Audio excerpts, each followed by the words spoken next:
Good evening.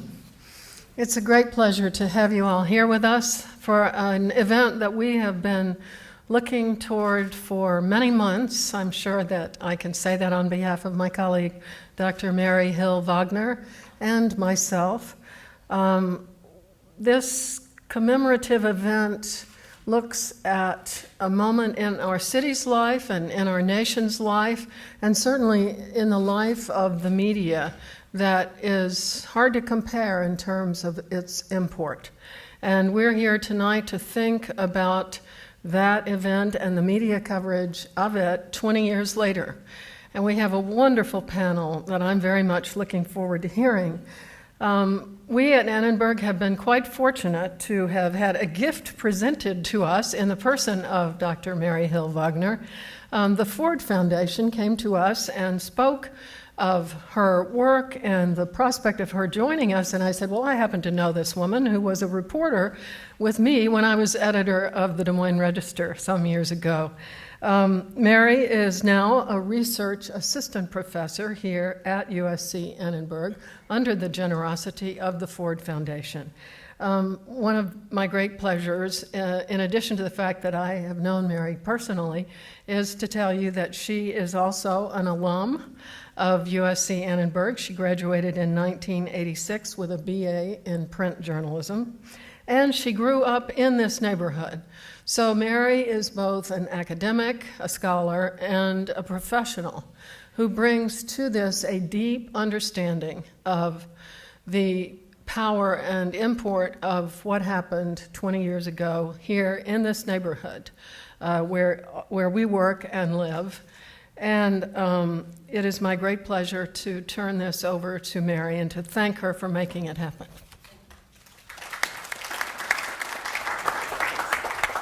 Thank you so much. Good evening, and thank you for coming. I'm Dr. Mary Hill-Wagner, and under the auspices of the School of Journalism, I am your host this evening, and I will moderate the panel. And I would like to thank our director of the school, Professor Geneva Overholser, for her kind introduction. I'd like to give a special thanks to Meredith Goodwin, Director of Special Projects, for aiding in the writing of the grant from the Ford Foundation that makes this program possible this evening. They also provided all the food if you had an opportunity to have some. Hey, take some home. Also, I'd like to thank Gio Carrera and Kay Heitzman, who handled the important logistical matters of tonight's event, and there were many. I haven't had so much fun since I single-handedly organized my own wedding.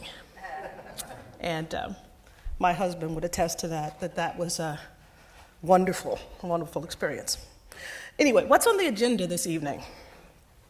We're going to talk about what happened in LA 20 years ago this month. What happened? The statistics by now are well known. It was through the media that most residents of LA and the world learned of the beating of black motorist Rodney King and the eventual acquittal of the white officers in his attack. And it was through the media that the eyes of the world turned to Los Angeles, a city exploding. Finally, in the final analysis, there were 53 dead, property damage that topped $1 billion, and 1,100 buildings destroyed, and 2,000 businesses damaged. Now, what's on tonight's agenda? I'm going to introduce my panelists, which are all sitting here in the front row, media professionals who have an average 30 years in the business of media. And then we're going to discuss, was it a riot? Was it a rebellion? Was it civil unrest? What do you call it? What does it matter what you call it? Some have even called it an uprising. That's not on the agenda, but some have called it an uprising. What was it, and why is it important what we call things? Why is it important how we frame things and understand things? When the journalists are seated, I will give you some background about each person. and you will see that they have a lot of wonderful experience to share with you about their coverage and about their impressions of the media. I'd like to first introduce to you Kirk McKoy of the Los Angeles Times. If you could, Mr. McKoy. And these are in no particular order. They're all equally wonderful. Okay. Mr. KW Lee, if you could come up on the stage here, sir. Ms. Cynthia Griffin will be seated next to him. Mr. Kevin Uhrich. And last but certainly not least, Mr. Yussuf Simmonds from the Los Angeles Sentinel. After I've given you some biography of our panel, Mr. McKoy will help us to recall the images that were so compelling at the time of the events of 20 years ago, and that was 20 years ago this month. Kirk McKoy joined the Los Angeles Times as a photographer in 1987. He was born on a family farm near Charleston, South Carolina. Mr. McKoy graduated from the University of Maryland with a degree in graphic design and photography and went to graduate school at Georgetown University. Mr. McKoy has won several awards from Pictures of the Year International and the National Press Photographers Association, the Society of News Design, and World Press. Mr. McKoy had the lead images of Time's Pulitzer Prize-winning coverage of the Los Angeles Riots, ? Okay, and was part of the Northridge earthquake's winning entry as well. And seated next to him is Mr. Lee, Mr. KW Lee. Mr. Lee has had a long and illustrious career in journalism. He was the editor of the Korea Times, the English language edition of the Korean Times.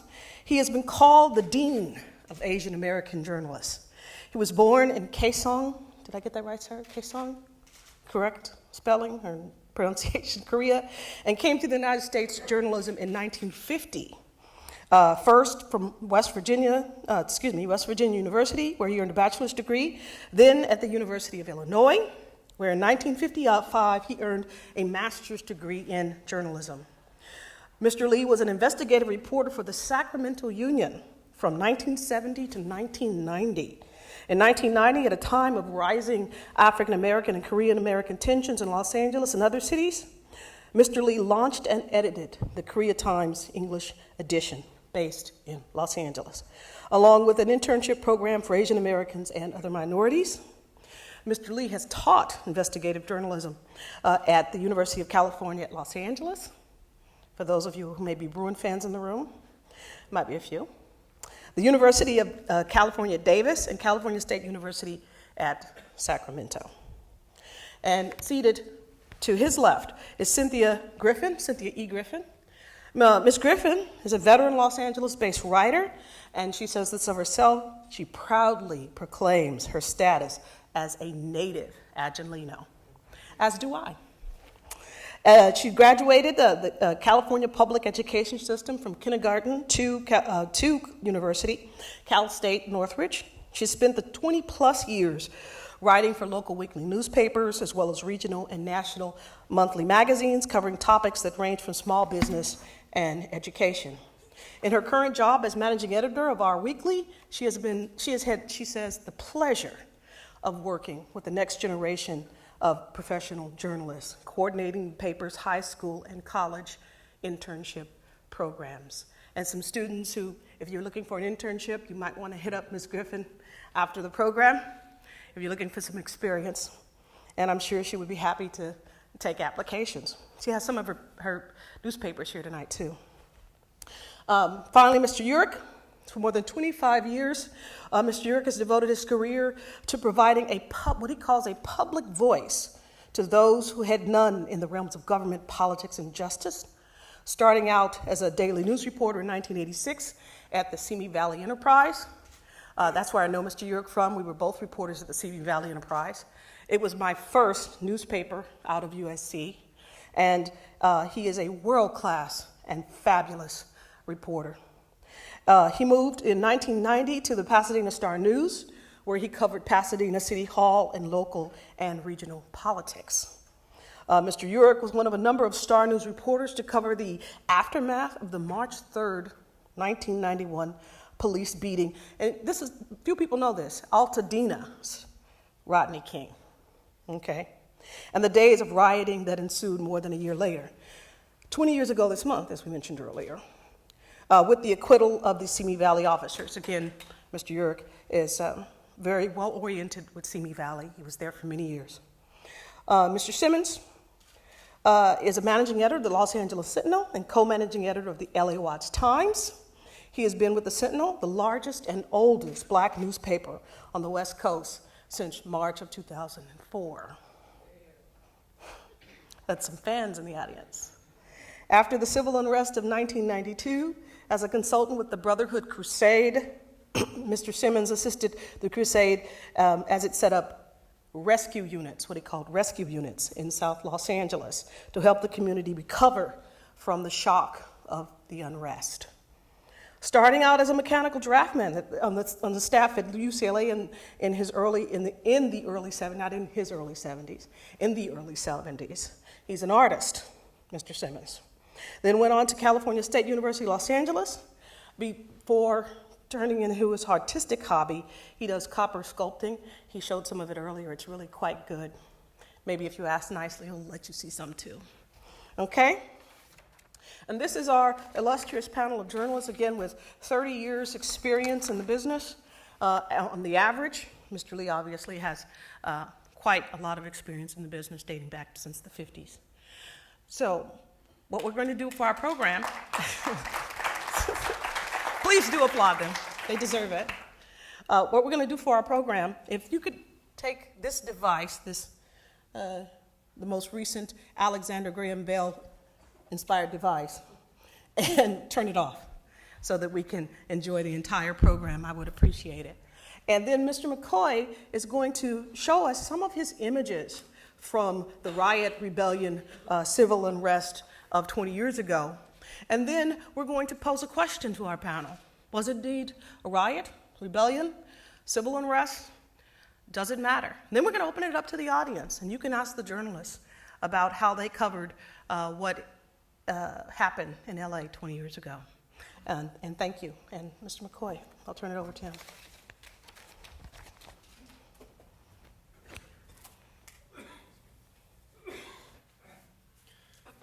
So what I'm going to do is jog your memory, and to some of you, I guess, introduce the riots, the way I saw it, and the way I saw it.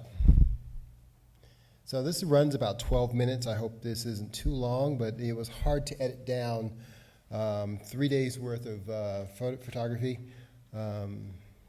some 500 rolls of film I think I shot, and I kind of condensed it down to I think about 145 images for you today. So without waiting too much more time, please enjoy the show. KFW News Time, 2:43. The jury deliberating the King beating case says it has now reached verdicts on all but one count. In your courthouse in the Simi Valley, John has been covering the trial from the outset. I see Judge Stanley Weisberg on the bench. Let's cut to the courtroom right now. We, the jury, in the above entitled action, find the defendant, Warren Powell, not guilty of the crime of assault on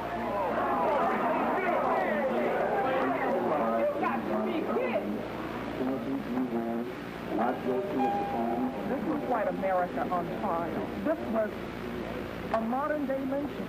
How in God's name could a verdict come back? All these verdicts of not guilty.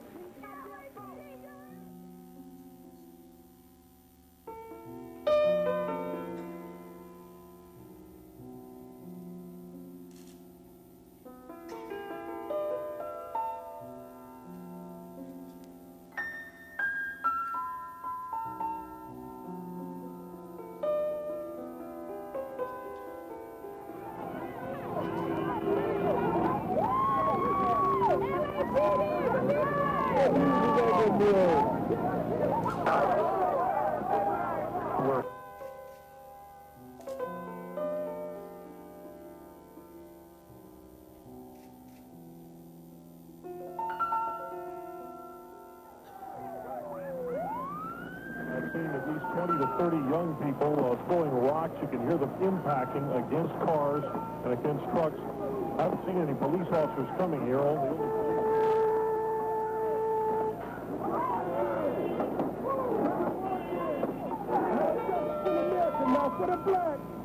The scene has really gone crazy out here right now.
As you can.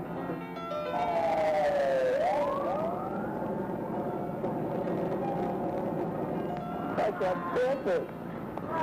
To see our community go down like this, I tried to educate myself and educate my children so that they would not have to live and go through this. And then I have to look at this and then watch these people teach their children to go into stores and take things and steal. I'm ashamed of my own people.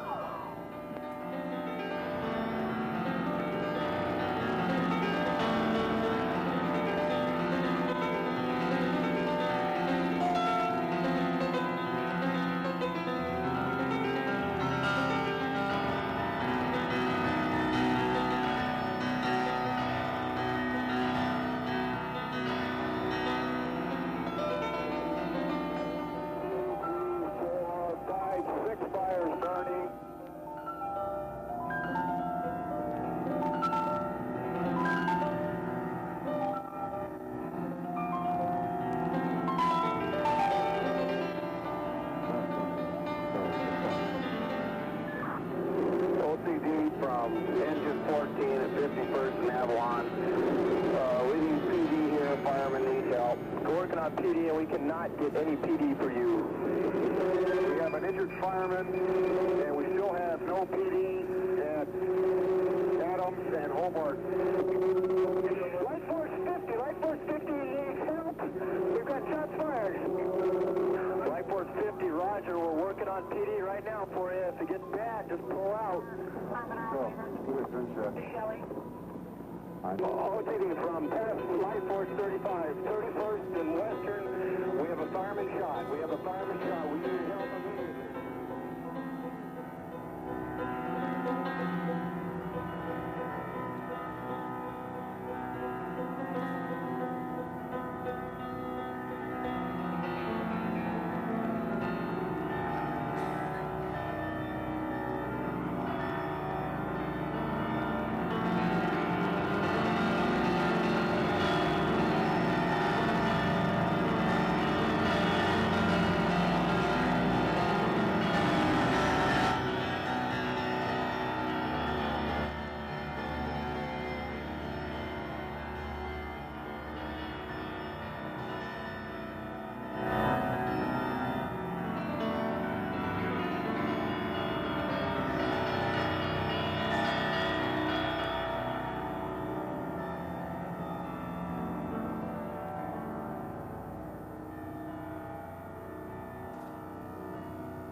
people, I just want to say, you know, can we get along?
They say that pictures worth 1,000 words. I think those pictures are worth 100,000.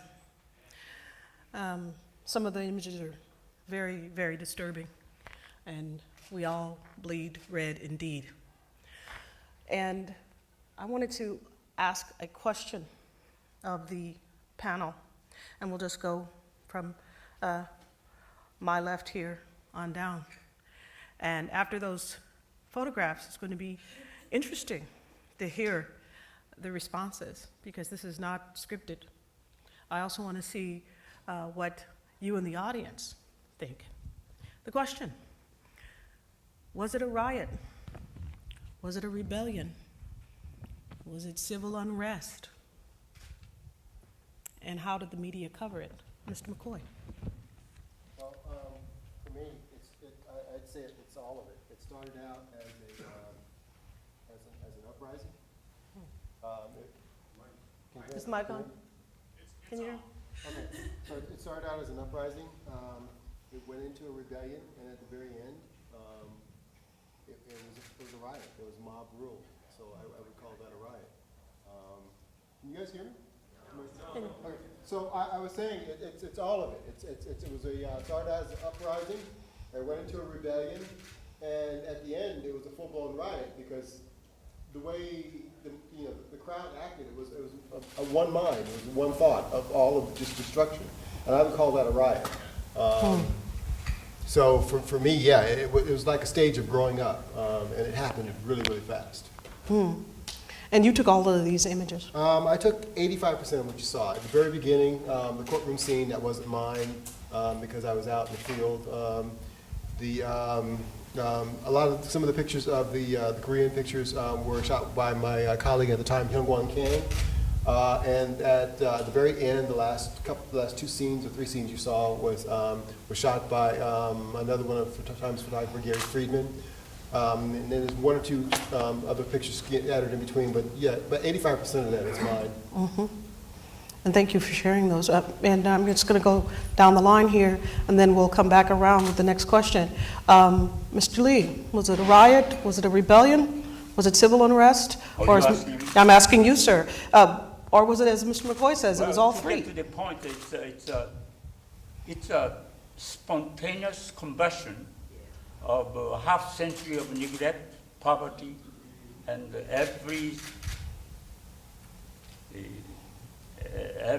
social evils you can think of. Even at that time, back in the 80s or even 90s, even high school kids knew it's going to explode at any moment. It was a volcano just out to explode. In the 70s and 80s, the South Central was completely denuded by the removal of hundreds of manufacturing plants.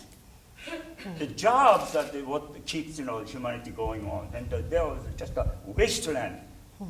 And I mean, even a kindergarten can see it, it's going to blow up. But I think the Koreans call it the Sa-I-Gu. We always mark our catastrophes and trauma in terms of number.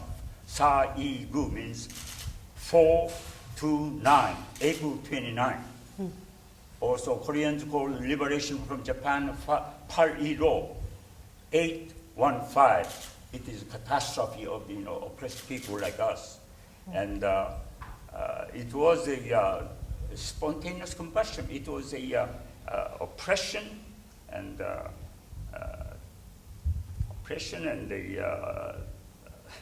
I mean, so many things have to be included. It is to put it in one word, man-made Katrina. It was the urban Katrina.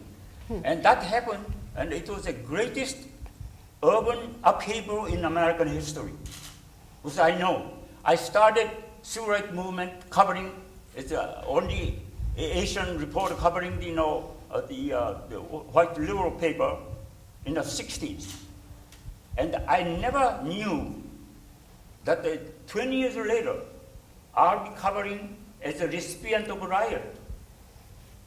In other words, I'm saying that the power structure in America, I mean, locally and nationally, they are utterly unprepared for the coming upheaval. Because not only that, even the established minority leadership, they are utterly in denial, and they stubbornly fail to overcome their try to come out of their tribal boxes. So in other words, what I'm saying is that all systems, not only the power systems, but established minority leadership, they are completely in a bankrupt. That's why we are, I'm just, I'm overwhelmed by, so many things happening. Yes. And the reason why I feel like it's just a nightmare is ever since, 1992, the man-made Katrina, there have been quantum changes in American journalism and information technology. And I'm just, it's like some kind of nightmare, Thank you. We're gonna move on. Just, to get to the point, to me, it is the textbook case of the nation's first media-fanned bogus race war, pitting minorities against each other in the poverty, crime-ridden district, named South Central, Koreatown, and Piper Union. It is not just black ghettos, but it was a ghetto for the Latinos and Asians. And not only Los Angeles, but the nation was totally unprepared for the influx of the new immigrants, namely Latinos and the the Asians. And that's why I think, what I'm saying is, given the 20 years of hindsight, I used to be just attacking the white media alone, but I'm just forced to admit that we all are sharing the blame for this incredible upheaval from which we have not ever learned from the lessons. I don't see anything going on. Still, like Piper Union, South Central, Koreatown, they are killing fields. It is our own killing fields. The young blacks, Latinos, the Asians are killing each other. Yes. We have a gang wars going on for the last 30 years. Yes. Hoods, schoolyard, prisons, young blacks, Latinos, and Asians are killing each other. It is completely ignored. And We're gonna get have a killing fields here. We're gonna get to that the media responsibility Yeah, with our but next no, question. my point is Yes, sir. I can see you're very emotional. We have to. We're gonna move on. We're gonna ask Ms. Griffin from the Our Weekly her perspective. Was it indeed a riot, a rebellion, or civil unrest? You know, when you first asked me that question, I thought I knew. Then I said, well, let me go look these words up. And what I found is, in looking them up, I don't think it was any of those. I call it a protest, based on the definitions. And so I looked up unrest, I looked up riot, I looked up rebellion, I looked up civil unrest, and each one of them had something in the definition that wasn't quite right. But when I looked up protest, it said it was an expression or declaration of objection, disapproval, or dissent, often in opposition to something a person is powerless to prevent or avoid.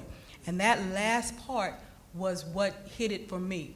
Powerless to prevent or avoid. And if you think about it, the people that were out there in the streets, they were powerless to prevent this continuous, regular situation where you have people in Simi Valley who had no problem believing that the police were innocent of doing what they did, whereas on the other side you had minorities who totally believed that the police could and did do that, and so they were powerless to prevent this decision that the Simi Valley jury made, and they couldn't avoid it. So that was their way, I think, of protesting. I don't think it wasn't a rebellion, because rebellions, according to the dictionary, are organized. And initially, I didn't think it was organized at the beginning. I think it just, Erupted? It just erupted. And so now as it went on, I think maybe it did get a little more organized, but I think by and large it was basically just an eruption, chaos, something that I found myself right in the middle of. So. And we'll get back to that. Thank you very much. And speaking of Simi Valley, Mr. York spent many years in Simi Valley. He spent many years in Simi Valley as a reporter. Yeah, well, I'd have to say I agree with the panelists. It was both riot and maybe not rebellion, but revolt from years of deprivation in communities of color, where, after 8 years of Reagan and then 4 years of Bush, and then withdrawal by the federal government from the cities during that period, with the lack of opportunity in education, job opportunities, and then this deprivation of equal justice, playing out before our eyes. I can't help but to feel there was a political element to this that was, as I said, maybe not a rebellion by the technical sense, but definitely a revolt against the status quo. Thank you, Mr. York. We'll come back to that, absolutely. Mr. Simmonds from the Los Angeles Sentinel. Thank you, Dr. Wagner, for inviting the Sentinel here. I think all of the panelists were somewhat correct in what they were saying, and they were seeing it from their point of view. And to describe what it was, it depends on where you are standing, because we as black people see things, or most of us anyway, generally see things differently than a Latino or an Asian or a white person. So depending on who's doing the telling, who's telling the story, we may get a different view. And I'd like to give you a recent example. Yesterday, I was interviewing Commander Robert Green at the 77th Police Station about this same subject. And I asked him, after he spoke to me, tell me what you think about the Rodney King beating, because he was relating to me what happened on the 101 freeway a few nights ago when the guy got shot, the young man, about 90 times. So he said, well, you know, I knew Stacy Kuhn, and me and him were sergeants together. And I called up Stacy. And I know Stacy is a man of integrity. He was one of the officers in the Rodney King attack. Pardon me? Stacy Kuhn is who you're talking about? One Yes. of the officers in the Rodney King attack? Yes. Commander Green is describing his relationship or his understanding of what Stacy Kuhn had been through and the kind of man Stacy Kuhn was to him, or maybe to the LAPD in general. And he said, one time I saw Stacy rushed into a cell downstairs right here in 77th Street where a transvestite was having a seizure, and the transvestite was very dirty, raggedy, it seemed to be homeless, and Stacy gave that person mouth-to-mouth resuscitation. And that made me see Stacy in a human light. But when I called him the night after the Rodney King affair happened, the beating, Stacy told me, well, you know, Bob, we shot this guy twice with a taser and it didn't faze him. So we had to do something else. And each one of us took a leg. It was 4 of us, so we took both legs and 2 arms, and we tried to hit him in the joints, the knee and the elbows, to keep him down. So I'm saying that to say that is his view of what he saw based on his socialization and his training. We may have seen something different, or we did see something different. So to answer your question, what is a civil unrest, a rebellion, a riot, it depends on where you are standing. Thank you for that, sir. If we could come back to the beginning of the panel and ask another question specifically about the media coverage of it. And we have a range of media representatives on our panel who could address, how do you think the media covered it? Was it fair? Was it accurate? I mean, you were in the middle of it, Mr. McKoy. For me, it's a hard one for me to answer because most of my time was spent out of the buildings. I had no idea of how we decided to cover it. I spent my time trying to document what I was seeing. I heard later that initially our managing editor did not want to run the photographs because he did not want to incite a riot from seeing the images. So initially, if you look at our paper from the next day, there is no beating photographs, there are no burning photographs. It wasn't until the second day that we actually started running those photographs. I'm still not exactly sure of the opinion of why we did it particularly that way. But I think there was the idea that he didn't want to incite an already excitable crowd. What do you think personally? Personally, it was already, the information was already out there.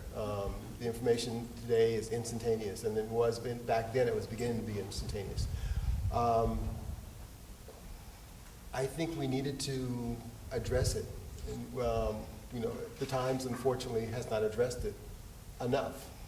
And I don't think we still address it enough. But I think we kind of skirted the issue, the real issue, the underlying issue. We reported what happened, but we did not report on the exact reason why it happened. Why do you think that was? You didn't report why it happened. I mean, the LA Times has a lot of resources, it's a very large newspaper. Yeah, we have a lot of resources. We have a very large newspaper. We just, and I'm being critical of my own newspaper, we sometimes don't cover Los Angeles the way we should. At the time, we were an international newspaper. We weren't a local newspaper. So we covered it on an international level, even though it was our hometown. And I think that was the difference for the Times coverage. Thank you. I've never thought of it that way. Thank you. Mr. Lee, the media coverage. The media, I know in some of the previous things, they said that the media was partly responsible. But I think it's very important that we have some sense of perspective here. You see, you are looking at the first Asian immigrant who got a job in American white newspaper. It was in 1950s. Remember that? And at that time, I could count 6 black reporters in white media. I'm talking about 1950s. You see? So what I'm trying to say is that this is a nation of immigrants. And all the minorities, the Jews, Irish, blacks, after all blacks, they had a strong ethnic papers. That's the only way to survive. So every minorities over the last 200 years is ethnic papers. But what happens is that due to the nature of the beast of monopoly, which always caters to the largest audience, largest circulation, largest rating, you see. So that's why the travails and the sorrows and triumph of the minority are never reported. And that's what I noticed, when I started covering the civil rights movement. Just because my publisher was a long-time abolitionist, white abolitionist. That's why I was a lone Asian covering the South, you see. So what I'm trying to say is this, that at that time, my view of all this, the large, newspaper, mainstream establishment is what you call predatory bird's eye view. Their viewpoint is from Main Street, from Manhattan, you see. And they're like a hawks, serving the valley, and any aberration, they pick on it.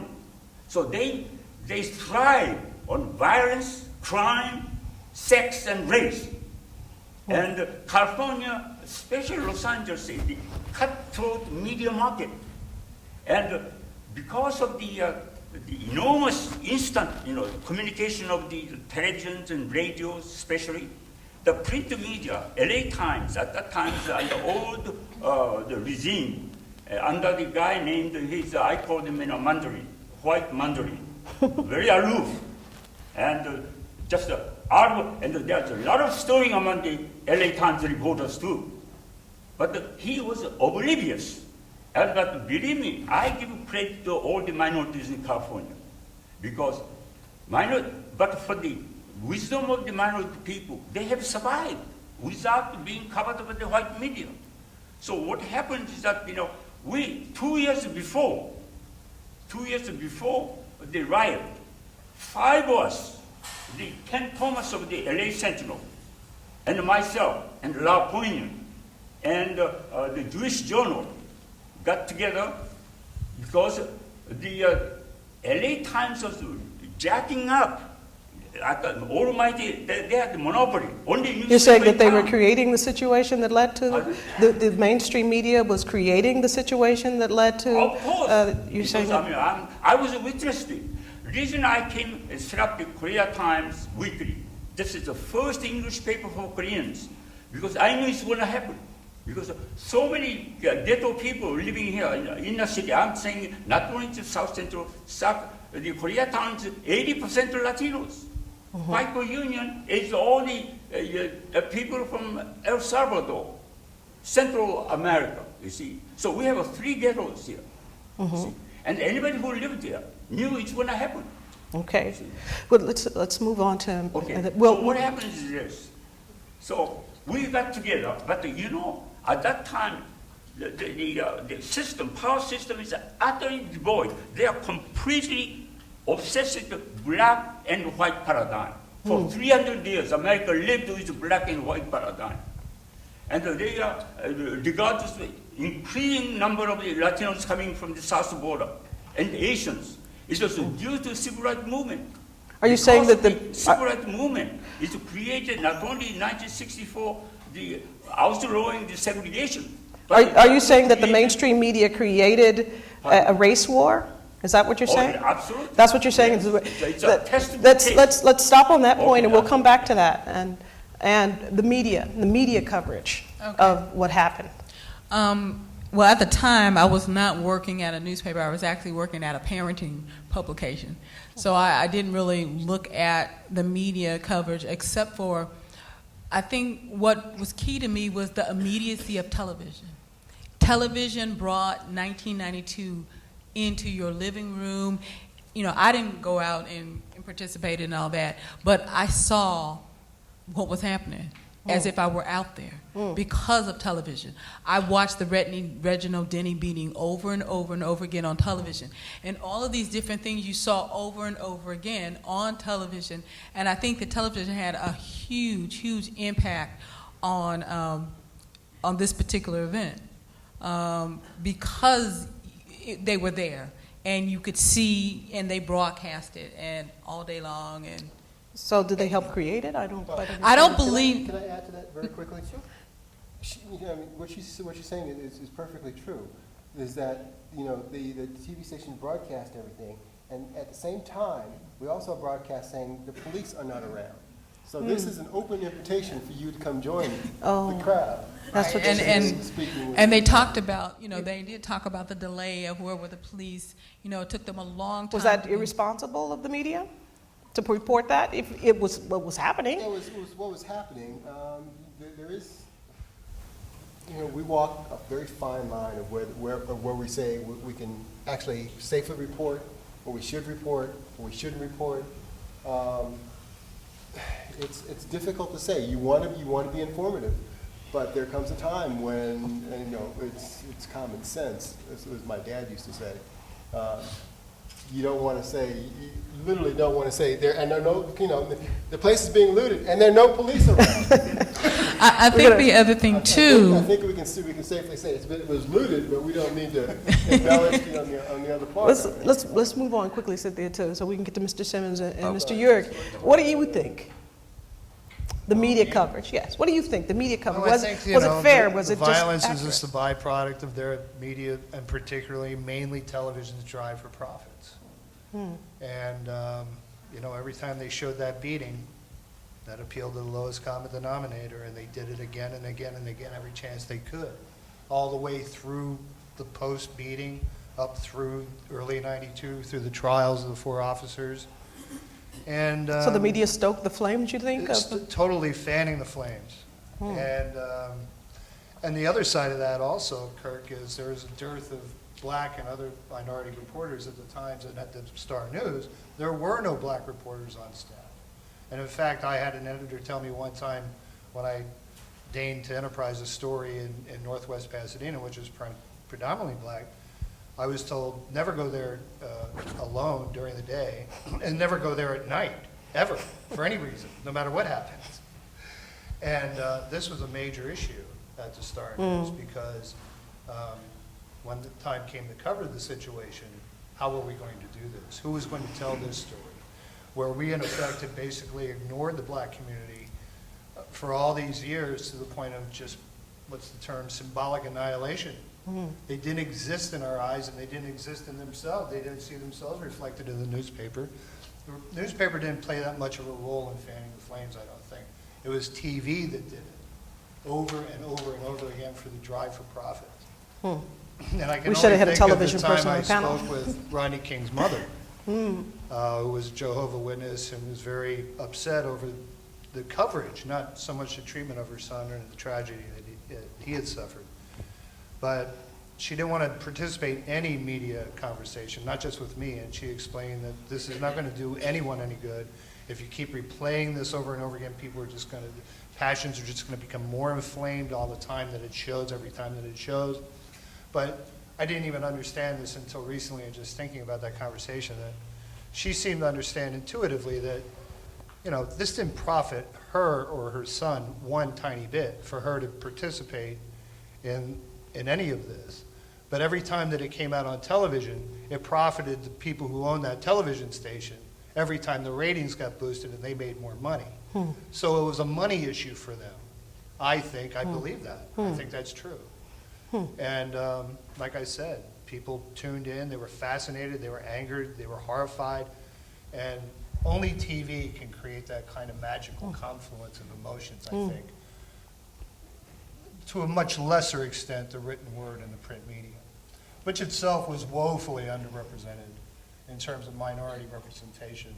You mean the print when newspapers? it came time to actually cover communities of color, there were no reporters of color to do it. So, Why can't the Caucasians cover it?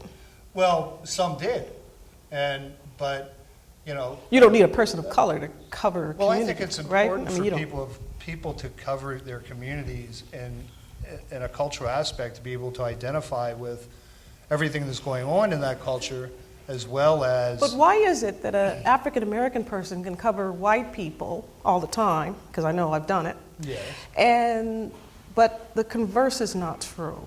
Well, I think that's a matter of choice. I've done that myself many times. I've gone at commission meetings and council meetings and things like this without ever the intent of doing a story, but just to meet the community and let them know that I was there. Mm. I was able to do this. A lot of people were not. I think the answer, one of the answers to your question is cultural context.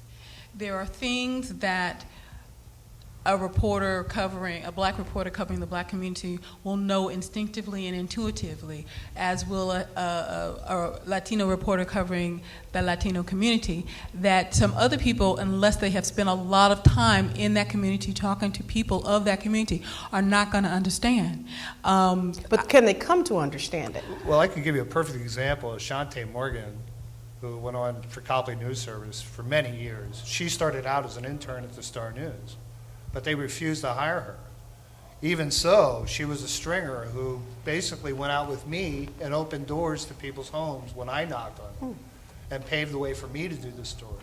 And even though I pushed for them to hire her, they didn't. And they didn't hire any black reporters until maybe 6-7 months after the riots. Now, I know that the Times made a concerted push for more inclusiveness in terms of racial inclusion and its reporting ranks. Immediately afterwards, it made a very big point of it at that time. I'm not quite sure where they stand now. I've been out of the Times for, since I've been at the Weekly. So it's been a little too long, personally. But as I said, it was TV, not so much print. We'd like to, thank you, Mr. Uhrich. We'd like to Okay, ask the same question, Mr. Simmonds, about the media's role in what occurred in 1992. Well, I read one time where a newspaperman said, there's no news like bad news. And when you consider that, television, particularly bad news, drives television to your living rooms and your kitchens and your bathrooms or wherever you look at the TV. Leads, it leads philosophy. Yes. But coming back to what you were saying, that you cover white events and it doesn't happen the same way on the other side, I like to give examples of things that I'm speaking about because it comes back to what I just said originally. It depends on where you are standing or what you see, your experience, your socialization, all that comes together in what you do, especially as a reporter. You seem to have tunnel vision based on your experience. I remember last year, Andre Barat, who is the first black U.S. attorney of the Central District. His office is located downtown in the federal court. He had put together a task force covering the entire Inland Empire, all the cities, Monrovia, San Dimas, and on Moreno Valley, on. And there was supposed to be a big raid where they were raiding gang members and locking them up. And we got a call to come down to the press conference. And I sent a reporter down to cover the press conference. And he covered it, took some pictures, came back. And the next day, now Andre Barat, mind you, is the guy who was in charge of the whole thing. And he's the U.S. attorney, the federal prosecutor from San Jose all the way down to Orange County. And the next day on the newspaper, the LA Times, on the front page, there was I think a white police officer. Nothing mentioned about Andre Barat, who was in charge of the whole thing. I remember someone asking me, why don't you see what is on the front of the La Opinion? if it's not that Latino police chief from Duarte or somewhere. I didn't get a chance to look at it, but it wouldn't have surprised me because we, on the other hand, put Andre Barat on the front page for the same story. So again, it comes all back to your view, where you are standing, how you see it. And it's the same thing with the revolt, the rebellion, the civil unrest, or whatever you call it. I remember from reading history that in the 60s there was the civil unrest, the Watts revolt, Watts rebellion. 1965.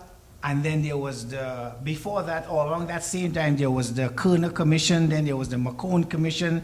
After the Rodney King affair, there was the Christopher Commission. Colts Commission? Yes. The Webster Commission. And when you look at all these commissions, they tell the same story. They didn't have to have a Coles Commission or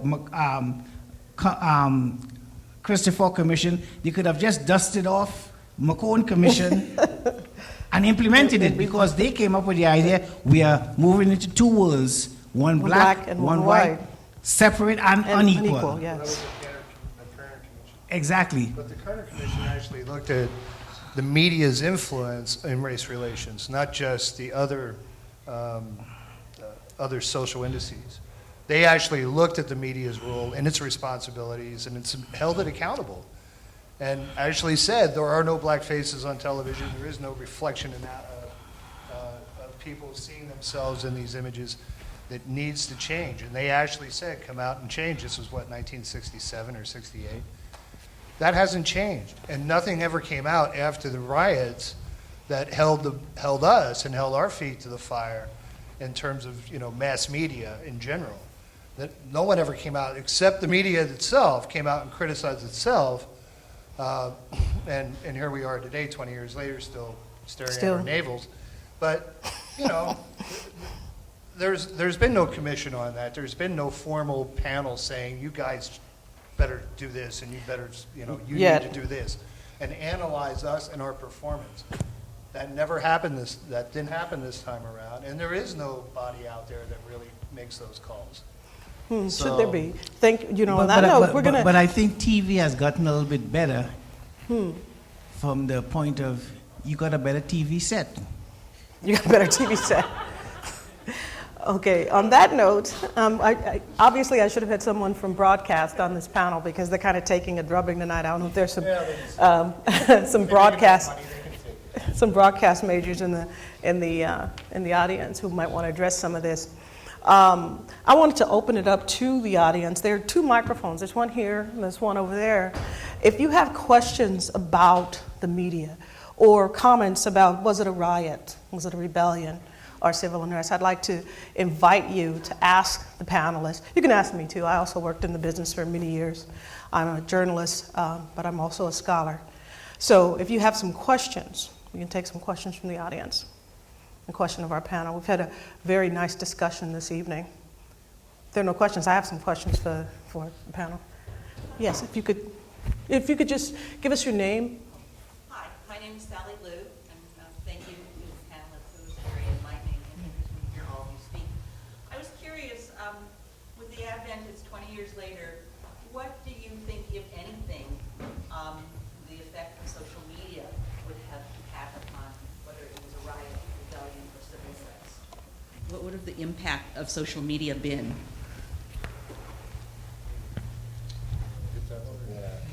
That's very hard. Well, actually, I think, if you don't mind.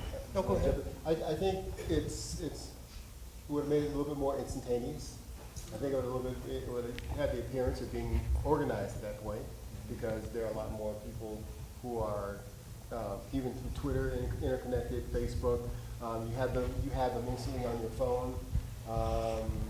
You could be tweeting back and forth of, what building's being burnt, what building's been looted, what building to hit next.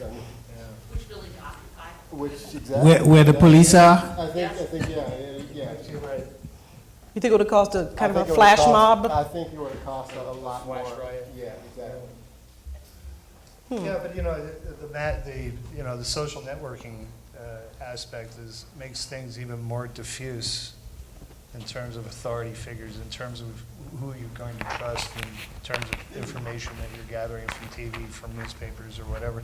I think Kirk's absolutely right. It would have been much more, it would have happened a lot faster, and it probably would have been more organized to qualify as a rebellion. I would think it might have been less organized, but it would have spread a little faster, but less organized. I don't know. I kind of disagree with that. I think that you have individuals who are going to be natural leaders out of the group, and they're going to drive a lot of the traffic. And at that point, it's organized. That there's somebody on top, or somebody, or a group of people that are saying, you know, let's go here, let's go here, let's do this, let's do that. At that point, even if you only get 100 people, that's 100 organized people who are moving in unison. I think the computer and online journalism, new media, and the social media, I think this is a quantum leap. And all the wisdom of my Ice Age printer do not apply here. I think the only people who can face the future globalism is the black, yellow, white, who live in inner city, who grew up there. So race becomes more receding in the background, and the culture becomes more important, because it is a culture that we have to really build, you know, to save the American playing field. And this is where the just the violence, social disorganization is happening. And that's why also another thing is this, the computer, every computer kid, you know, black kid, white kid, or the kid in Siberia, they all have a computer. They are publisher, they are reporter, they are promoter, they are writer. It's a quantum leap. I was just the tail end of the golden print era, and my fondest hope was to marry a daughter of a publisher. Now, every black kid who can rap, who sing, who is a poet, writer, he's a publisher. So, LA writer would never happen. Believe me, I lived here 3 years. I came here in 1990 because I knew LA Times was stirring up. LA Times set the daily agenda, and all the TV stations and Hollywood, it's a triad, combined, make race mongering, and it's converged on April 29th. That's the beginning of May sweep ratings, and they succeeded. What triad of Hollywood, TV outlets, and the LA Times, the monopoly, what they did, they successfully turned the black anger against the white cops and turned it into black Korean conflict. And the LA Times ran in 1 year. About the Natasha, the teenage girl who was killed by a Korean Korean grocer. LA Times, there are 100 ethnic groups in California. This is a future state. We have 100 ethnic groups in Los Angeles. And the LA Times, they picked Korean black conflict.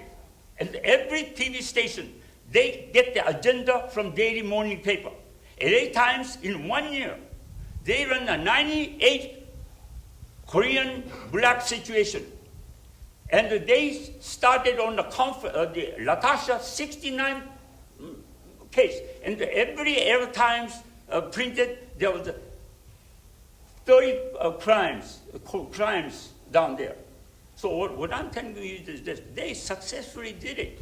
Because all this triad of the media, Hollywood had a falling down. Mr. Lee, I think the question Do was you about... remember the DV? I think the question was about technology. I think the question was about would today's technology have increased the likelihood of something like this happening? Yeah, now I'm talking. Now, what I'm telling you is this, minorities can talk back. Everybody has a computer. Black kid, they're poet. They're poet writers, man. And we didn't. So have you think it would have been more organized if absolutely. it would have been more organized? organized? You have an instant communication. You can write back the editor of the LA Times. You know that by telephone, by cell phone. I answer back to the editor.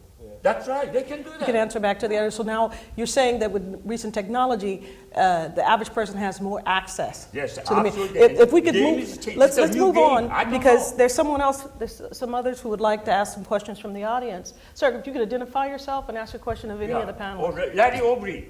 Hi, my name's Larry. You know,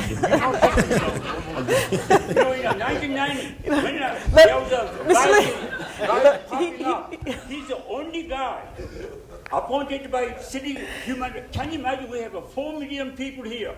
We had a 100 ethnic group. We had one director of Human Rights Commission in LA, and they hired him. He's the only guy who made the difference between the black and the Korean conflict.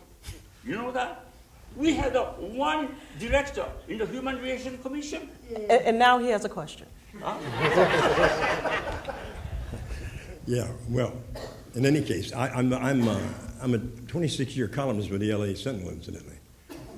But I was a human rights consultant and a probationer. I was involved in 65 as well as 92 and beyond that even.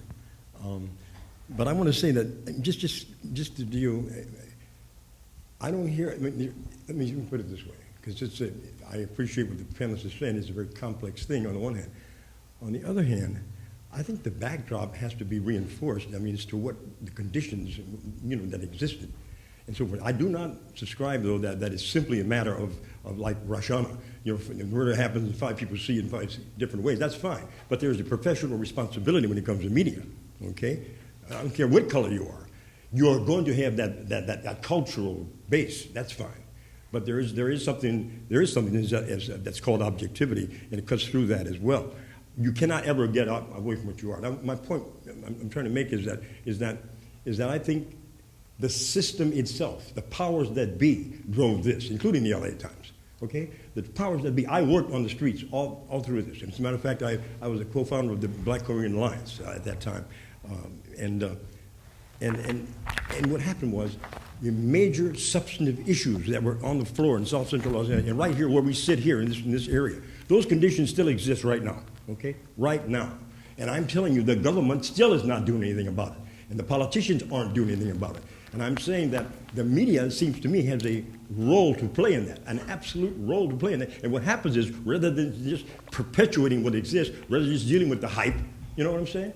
You got to deal with the substance. So it's the kind of thing to me that's paramount in the kinds of things I'm involved in day to day, and yet it is not a priority. It seems for either this city, county, or perhaps even this country. You know what I'm saying? I mean, the things we're talking about, this is a swatch of life.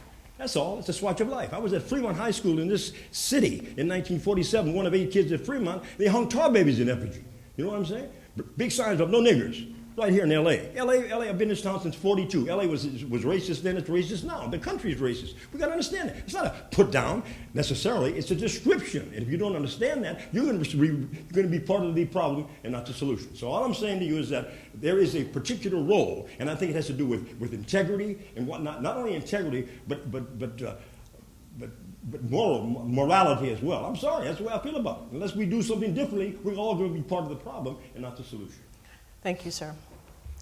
On that note, I want to have one final question to the panel about the role of the media, as we're here to discuss.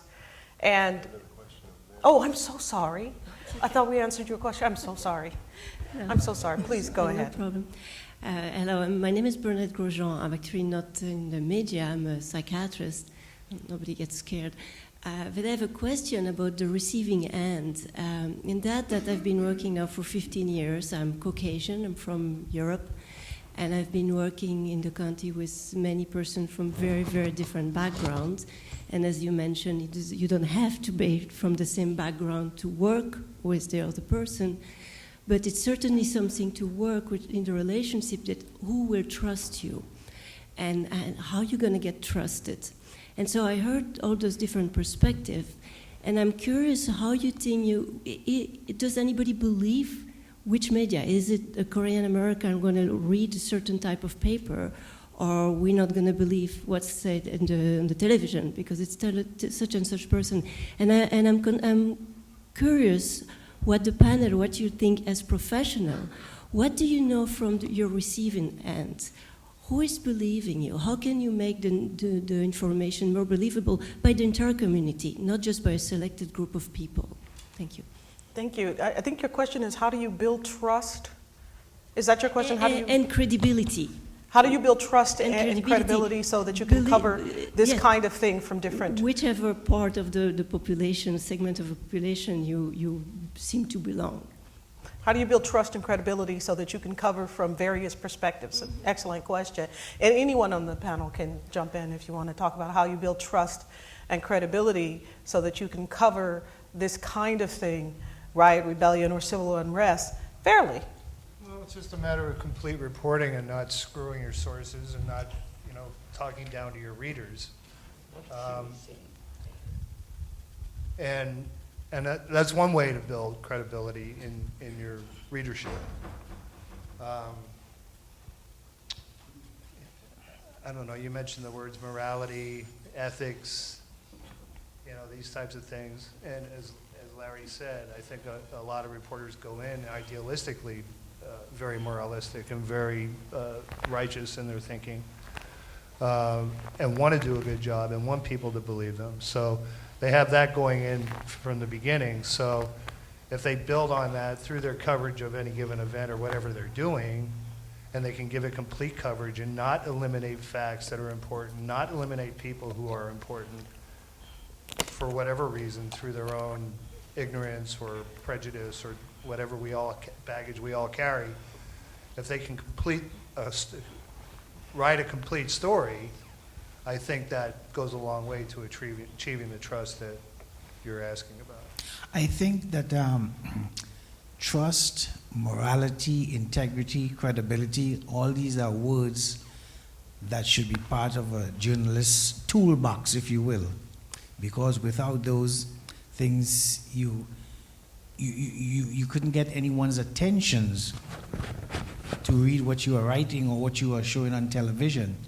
And I think journalism is one of those things that your product is not something like you are selling a shoe or a car or a hamburger or something like that. You are selling your ideas, what you are reporting about an event or something that's happening. And you are the liaison between what is and what that person sees or read. So you have to have a certain amount of credibility, trust, and you have to know your audience too, or your readership or your constituency, because I think most media are constituency driven, and most of them direct what they are writing or showing towards a particular segment of the population. So you have to know your audience, know your constituency, and they have to believe in you and trust you and understand what you are telling, because you got to tell them what the facts are. You can't let the facts get crossed up in a story. Well, actually, the Star News actually was a good example of that now that I think about it, because we didn't have the credit, we didn't have the trust of the community. We were often called a racist newspaper by people of color who talked to me out in the field and said, "Why do you write for that racist rag?" And it was true. And people didn't trust us, let alone read us. And now, they're not doing very well. And I hate to say I told you so, but that's kind of what happens when you exclude people from coverage and you tell incomplete stories for the benefit of whoever, yourself or whatever predisposition you may have on a given issue or person. So, like I said, tell a complete story, be honest, be truthful, include everybody you can, and I think the score will take care of itself. And I think that's what drives ethnic media. The Korean Times, the La Opinion, the LA Sentinel, is because the so-called mainstream media doesn't tell our story honestly. So we have to tell our own story. I wouldn't say honestly, I'd say completely. Okay, I'll accept that. And of course, the alternative press, Mr. Uhrich worked for the alternative press, which also has a role to play. Well, yeah, they're not doing very well these days, but yeah, I worked for the LA Reader back in, well, from 86 to a folded in 96, but at the same time as I was working at the Daily out in Simi Valley while I was doing the weekly thing, and then I was of course, the Star News, and I did the LA Reader throughout all of that as well. And then after that, the LA Weekly, and then now the Pasadena Weekly. But, you know, for as alternatives as we like to say we are, we're neither inclusive nor independent, with so many newspapers being sucked up by conglomerates, essentially like Village Voice Media, which now owns 11 separate newspapers around the country, including the LA Weekly, believe it or not. And our paper is no better than that, with Southland Publishing owning at least 10 titles, 5 of them weekly newspapers stretched out across Southern California, including ours. We're a lot better than all of our brethren when it comes to racial inclusion and gender inclusion. And I think that was just a byproduct of you know, when people walk through that door, they can expect a fair shake. If they can do the job and they can tell the story, they're going to get the job. I just did a little research on alternative papers over the past semester, and woefully lacking in the major markets for minority writers, and gender parity is nowhere near where it should be. So look for that in the next, if you're interested in alternative newspapers in any way, shape, or form, that's going to be a big story, and it is a big story that they're trying to cover up within the industry. Thank you. We're going to have just 2 more questions. Yeah, we're going to have 2 more questions. Yeah, I have just a simple question. Yes. I'm a reporter of Korea Daily newspaper. Then I have just a simple question about the... I'm sorry, your name, sir? My name is Jung Han Baek, and I'm a reporter of Korea Daily newspaper. Then, how to say?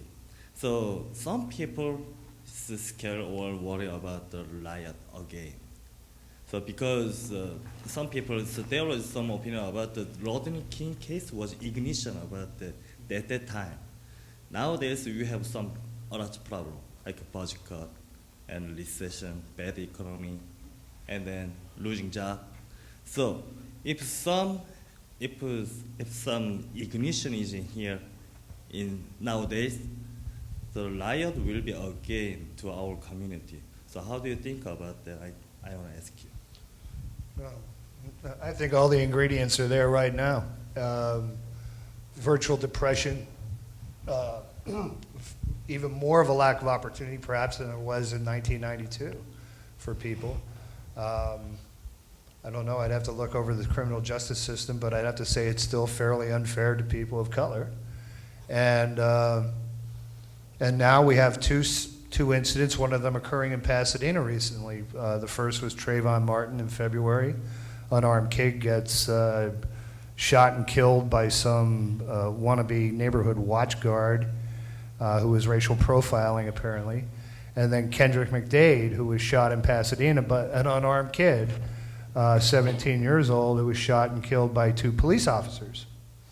So we have a similar situation, but with different characters. We have the Latasha Harlins situation that occurred a few months after the 3 weeks after the Rodney King beating. And then her finally killer being put on probation instead of serving a 10 years prison sentence. And then we had, shortly after that, the trial of the 4 cops, which, in the final insult, they all got off. So no justice, no peace. I mean, that was pretty simple, and if anything came out of that was that phrase, to me, resonated very, very much. So we do have similar circumstances occurring now, which is kind of scary in some respects. And there, I think, could be a triggering event at some stage. But I'm not sure if people's anger levels are, I think people are busier trying to get work and trying to survive now than seething over other even greater injustices. The need to survive is greater than that. So I'm not sure how much that can quell any kind of unrest that there might be out there as a result of all the injustices that I just mentioned in relation to the shootings of these 2 children, which were just horrifying. And will play out over the next several months. We'll see. Maybe that will be a motivating force. Let's take this last question, and then I would like to come back to this, can it happen again, and what would be the media's role in either preventing it with what we know now? Can we do that? I'd like to take this last question. Hi, my name is Philip Cortez, and it seems like everyone in the panel agrees that the media outlets are partially to blame for the 92 demonstrations, but I know one of the panelists mentioned the amount of publications that covered a certain conflict between racial groups, and another panelist mentioned that one of the news outlets said, oh, they're looting and there's no cops, but that's more like a suggestion, it seems like, and not really a support for, oh, specifically that supports the idea that they're to blame or partially to blame for the demonstration. So specifically, do you have anything that you can point to say that they're responsible or partially responsible for what happened on that day? I think that some of the panelists talked about some of the coverage earlier of Reginald Denny being, for example, being on a continuous loop on television. I don't want to speak for anybody, well, the but exploitive nature of using those clips, the beatings over and over again, for no good reason except to boost ratings. I mean, why would they do that over and over again, to show those horrifying images, if not to inflame passions, to what? To make money. That's what the media is in the business of doing, making money. Oh, sorry. But, you know, that's just reality. The profit margin is everything. And sorry to say that's true in all levels, whether it's print or broadcast or and even now in the alternative media, the alternative social network media. let's wrap up with this. What about that question of can it happen again, and what would be the media's role? Have we learned anything? Are we still to indeed societies, black, white, yellow, brown, separated and unequal? And can the media do anything? Ever since Riot, I have never seen black leadership, yellow leadership, Asians and Latinos and the white leadership get together. There's no dialogue. There's no dialogue, no consensus, nothing. So you're saying there has to be dialogue? We had really a man-made Katrina. There's in sharp contrast to natural Katrina because of the black, representation in Congress. At least they were able to get some attention. But California, Los Angeles, there is no majority chemistry. There's no majority here. We have no leadership here. So the ethnic media has to depend on ourselves.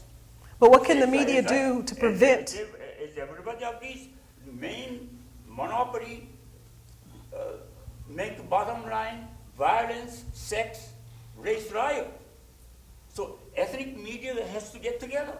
But I don't see any, ever since we tried to get together back in 20 years ago, there's nothing going on. So you say in order to prevent that, the ethnic media must get together to prevent this kind of thing from happening. They are close to their people. Closer to the people, They live okay. there. Well, that's the real alternative media. Thank you.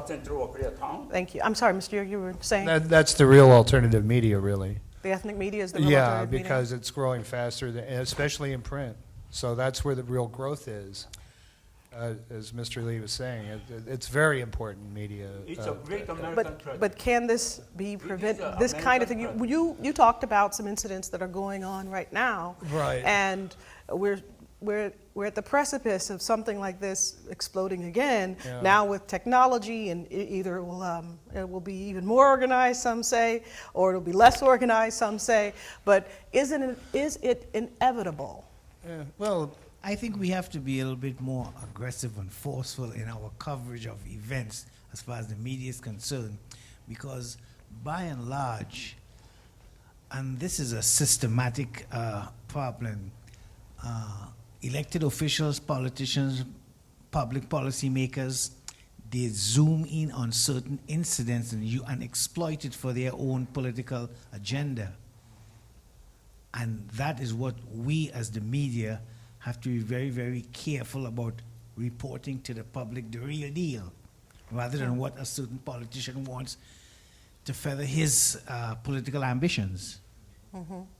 You know what, I want to address the issue of was the media to blame.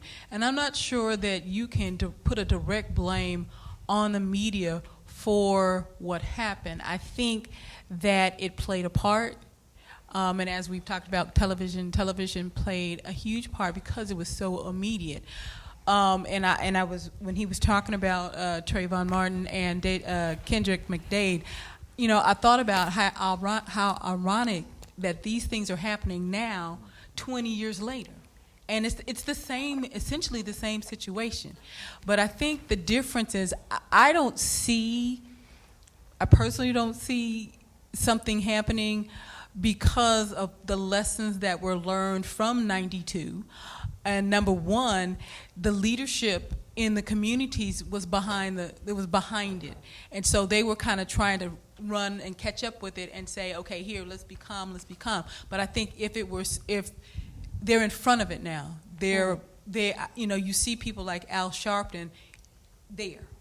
In Florida. And, you know, you see local leaders here dealing with the two incidents, you know, with the Kendrick McDade. So I think that they're in the forefront, and I think that they learned that we have to call for calm early.